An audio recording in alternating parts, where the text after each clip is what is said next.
La Commission électorale nationale indépendante s'emploie à trouver les stratégies à mettre en œuvre pour que la question de la parité soit prise en compte dans le cadre de réformes électorales en cours. Une occasion pour ces institutions d'appui à la démocratie d'échanger avec les différentes parties prenantes au processus électoral à travers un cadre bien précis, ceci dans l'objectif d'assurer la promotion du genre. Réforme électorale en faveur de la représentation paritaire des femmes. Ce sujet était au centre des concertations entre la Commission électorale nationale indépendante et les organisations de la société civile engagées dans ce processus. Un moment d'échange capitalisé afin d'élaborer des stratégies concourant à la prise en compte effective de la parité dans la loi. Une opportunité pour la Commission électorale nationale indépendante de matérialiser son approche sur la question du genre et de l'inclusion.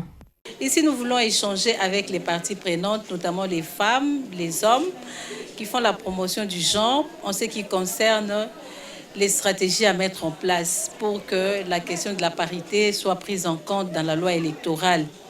Et là, nous allons, à la fin de cet atelier, produire une feuille de route avec des stratégies et puis déterminer qui va faire quoi, quand et où, pour que notre plaidoyer dans l'accompagnement de la loi électorale soit prise en compte. Cette rencontre, qui s'inscrit dans le cadre de la mise en œuvre de la feuille de route de la Commission électorale nationale indépendante, a réuni différentes parties prenantes qui font la promotion du genre.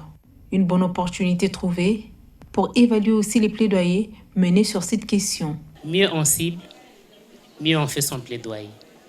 Si je dois le dire comme ça de manière assez brève, c'est qu'à un moment précis et dans un contexte précis, il est tout à fait normal qu'on sache, quand on veut faire son plaidoyer, à qui on l'adresse et de quelle façon on fait ce plaidoyer. Ce qui fait que quand le ciblage n'est pas bon, quand la personne à qui on adresse le message n'est pas la personne indiquée, souvent le plaidoyer ne porte pas.